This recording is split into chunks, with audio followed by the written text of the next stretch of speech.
Good afternoon students. हमारा 5th chapter चल रहा है प्रबंध का महत्व। 4th चैप्टर हमारा कंप्लीट हो गया। चैप्टर का नाम है आपका प्रबंध का महत्व, इम्पोर्टेंस ऑफ मैनेजमेंट। ठीक है। यहाँ पे आपको प्रबंध से आशय दिया हुआ है, मतलब कि हमें प्रबंध की आवश्यकता क्यों पड़ती है। जो हमारा प्राचीन काल था तो उसमें जो हमारा उत्पादन था छोटे पैमाने पर होता था, तो उसके लिए जो श्रमिक थे वो या उत्पादक थे वो स्वयं ही प्रबंधक बन जाते थे। ठीक है, समझ में आ रहा है। लेकिन जो आज का टाइम है, वर्तमान समय है, वर्तमान समय में उत्पादन के बड़े पैमाने पर होता है। इसके लिए प्रबंध विशेषज्ञों की आवश्यकता होती है। ठीक है। उत्पादन कार्यों के लिए बड़ी बड़ी मशीनों द्वारा श्रम विभाजन व विशिष्टीकरण के आधार पर विशिष्टीकरण का आधार जो किया जाता है वो प्रबंध के आधार पर ही किया जाता है। प्रबंध जो किया जाता है वो इसलिए लगाया जाता है ताकि कोई भी व्यवसाय अपने लक्ष्य को प्राप्त कर सके। ठीक है। व्यवसाय को लक्ष्यों की प्राप्ति के लिए योजना बनानी होती है, निर्देशित करना होता है, नियंत्रित करना होता है, संबंधित करना होता है। ठीक है। और हमारा जो समाज का कल्याण भी किस पर डिपेंड करता है? कुशल एवं श्रेष्ठ प्रबंध पर डिपेंड करता है। उद्योग को इसलिए प्रबंध को क्या कहते हैं? उद्योग रूपी शरीर का मस्तिष्क या उसकी जीवनदायिनी शक्ति के नाम से भी प्रबंध को जाना जाता है। ठीक है। प्रबंध की डेफिनेशन दी हुई है। कुंटज एवं ओडोनेल के अनुसार शायद प्रबंध से अधिक महत्वपूर्ण मानव क्रिया का कोई और क्षेत्र नहीं है। J.R.D. टाटा के अनुसार देश के आर्थिक विकास के लिए प्रशिक्षित प्रबंध नितांत आवश्यक है। मैं डेफिनेशन के आपको नोट्स डाल दूंगी। ठीक है, सब बच्चे डेफिनेशन लर्न कर लेना। अब पढ़ेंगे हम प्रबंध का महत्व के कारण, प्रबंध के बढ़ते महत्व के कारण। मैंने भी बताया था प्रबंध का महत्व बहुत ज़्यादा बढ़ रहा है। क्यों बढ़ रहा है? क्योंकि हमारा जो उत्पादन है वो बड़े लेवल पर हो रहा है, जिसके कारण हमारा उत्पादन जो हमारा प्रबंध है वो बढ़ता ही जा रहा है। सबसे पहले दिया हुआ है फर्स्ट हेडिंग, बढ़ती हुई प्रतियोगिता का सामना करने हेतु। हमारा जो प्रबंध लागू किया जाता है उसका एक सबसे बड़ा कारण क्या है? बढ़ती हुई प्रतियोगिता का सामना करना हेतु जो हमारा व्यवसाय है एवं उद्योग है उसे उसके अस्तित्व के संरक्षण के लिए जो हमारी गलाकाट प्रतियोगिता का व्यक्तियों को सामना करना पड़ता है, तो उसके लिए एक कुशल प्रबंध की आवश्यकता पड़ती है। क्योंकि प्रत्येक उत्पादक यह चाहता है कि उसका माल सस्ता, अच्छे गुण वाला एवं अंतर्राष्ट्रीय प्रतियोगिता में टिकने वाला बने। वो किसके द्वारा संभव है? वो प्रबंध के द्वारा संभव है। जब हमारा प्रबंध अच्छे से लागू होगा तो हमारा माल न्यूनतम लागत पर बनेगा और सस्ता बनेगा। ठीक है, अच्छे गुण वाला बनेगा और अंतर्राष्ट्रीय लेवल का बनेगा। सेकंड है औद्योगिक समाज के प्रभावी समूह के रूप में प्रबंध व्यवसाय एवं उद्योग से संबंधित समस्त वर्गों के हितों का संरक्षण करता है। जो हमारा प्रबंध है वो व्यवसाय के एवं उद्योगों के दोनों के हितों का संरक्षण करता है। प्रबंध के द्वारा ही हम अपने सामान्य लक्ष्य की प्राप्ति कर सकते हैं। इसलिए आज के टाइम पे पूंजीपति प्रबंधकों के स्थान पर जो हमारी एजुकेशन लिए हुए प्रबंधक हैं उनका होना जरूरी है। पूंजीपति प्रबंधकों के स्थान पर प्रबंधक के नेतृत्वकारी प्रभावी समूह का महत्व बढ़ता जा रहा है। इसका मतलब ये है जो हमारी प्रबंध की एजुकेशन लेके आ रहे हैं, ठीक है, प्रबंध के नेतृत्वकारी, उसका महत्व आज के टाइम में बढ़ता जा रहा है।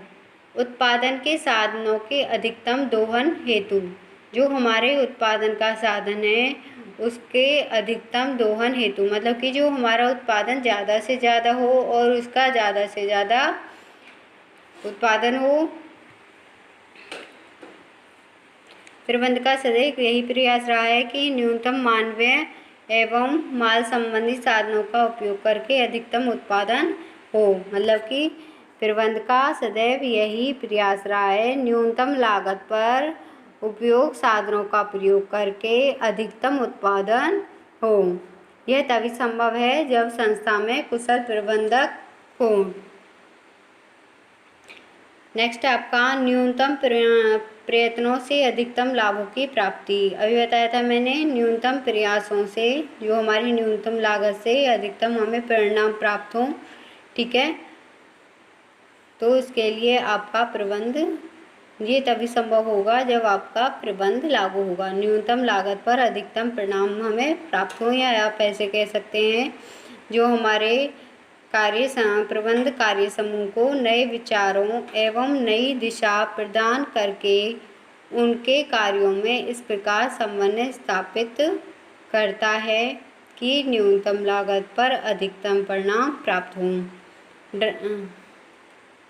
डार्विन के अनुसार, डार्विन ने कहा है कि कोई भी विचारधारा, कोई भी वाद, कोई भी राजनीतिक सिद्धांत मानवीय एवं भौतिक साधनों के उपयोग से न्यूनतम प्रयत्नों के द्वारा अधिकतम उत्पादन की प्राप्ति नहीं हो सकती। या कोई भी कितना भी जोर लगा ले, कोई विचारधारा, कोई भी विवाद, कोई भी राजनीतिक दल या मानवीय एवं भौतिक क्रिया, ठीक है, कोई भी न्यूनतम लागत पर अधिकतम उत्पादन नहीं दे सकते। एक प्रबंध ही ऐसा है जिसके द्वारा आप न्यूनतम लागत से अधिकतम उत्पादन प्राप्त कर सकते हो।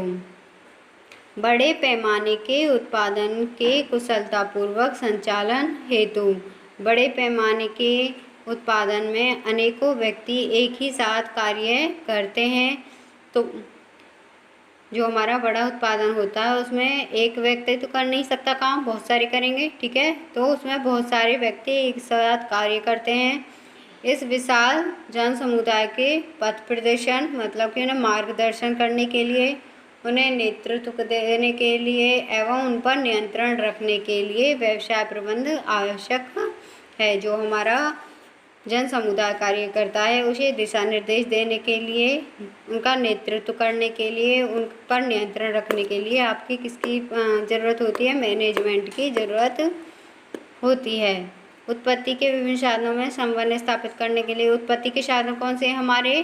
भूमि, श्रम, पूंजी, कच्चा माल, ठीक है, सामग्री, इन सब की आवश्यकता होती है या नहीं? उत्पत्ति के साधनों के लिए भूमि की भी जरूरत होती है, मजदूरी की भी जरूरत, श्रम की भी आवश्यकता होती है, कैपिटल की भी आवश्यकता होती है, रॉ मटेरियल की भी आवश्यकता होती है, ठीक है, और मटेरियल की भी आवश्यकता होती है। तो इन सब में समन्वय स्थापित करना ही एक कुशल प्रबंध का कार्य होता है। आधुनिक वैज्ञानिक एवं तकनीकी आविष्कारों का लाभ उठाने के लिए वर्तमान समय में नित्य नए नए आविष्कार हो रहे हैं, सबको पता है। ठीक है, स्वचालित यंत्रों का प्रयोग बढ़ता जा रहा है, परमाणु अणु शक्तियों का आविष्कार हो रहा है। तो ये किसके द्वारा संभव है? ये एक प्रबंध के द्वारा ही संभव है। सामाजिक उत्तरदायित्व को पूरा करने हेतु, सामाजिक उत्तरदायित्वों से आशय है कि विनियोक्ताओं को अपनी पूंजी का उचित प्रतिफल प्राप्त हो। जो हमारे विनियोक्ता इन्वेस्टमेंट होते हैं उनको अपनी पूंजी जो उन्होंने इन्वेस्ट की है उसका उचित प्रतिफल प्राप्त हो। कर्मचारियों को उचित पारिश्रमिक मतलब सैलरी प्राप्त हो। उत्तम कार्य करने की सुरक्षा हो। मनोवांछित व्यवहार प्राप्त हो उन्हें। सरकारी कानूनों का पालन किया जाए। उपभोक्ताओं को सस्ती एवं अच्छी वस्तुएं प्राप्त कराई जाएं। समाज का स्तर ऊंचा उठे तथा देश का आर्थिक विकास हो। इन सभी के लिए सुयोग्य प्रबंध की आवश्यकता है। दोबारा रिपीट कर रही हूँ, सामाजिक उत्तरदायित्व को पूरा करने के लिए हमें किसकी आवश्यकता होती है? कुशल प्रबंध की आवश्यकता होती है। कुशल प्रबंध की लगाएंगे तो हमें उचित प्रतिफल भी प्राप्त होगा। ठीक है, जो हमारे इन्वेस्टमेंटर हैं उन्हें उचित प्रतिफल भी प्राप्त होगा। कर्मचारियों को सैलरी प्राप्त होगी और उत्तम कार्यों के लिए हमें सुरक्षा प्राप्त होगी। सरकारी कानूनों का पालन होगा। उपभोक्ताओं को सच्ची एवं अच्छी वस्तुएं प्राप्त होंगी। फिर आपके भारत के आर्थिक नियोजन को सफल बनाने के लिए, जो हमारा भारत का आर्थिक नियोजन है उसके लिए पंचवर्षीय योजना क्रियान्वित की जाती हैं। ठीक है, भारत के जीवन स्तर को ऊंचा उठाने के लिए और राष्ट्रीय आय में वृद्धि करने के लिए क्या किया जाता है? पंचवर्षीय योजनाएं की जाती हैं। तथा धनोत्पत्ति में वृद्धि के लिए भी निजी एवं सरकारी दोनों क्षेत्रों में उद्योग धंधों का विकास एवं विस्तार किया जाता है। ठीक है, बस इतने ही महत्व रहने दो, बाकी आपको कल पढ़ाऊंगी भारत में व्यवसायिक प्रबंधन का महत्व। अभी तक हम ऑल वर्ल्ड में प्रबंधन का महत्व पढ़ रहे थे, प्रबंध के बढ़ते महत्व के कारण पढ़ रहे थे। अब पढ़ेंगे हम कल को भारत में व्यवसायिक प्रबंधन का महत्व। ओके।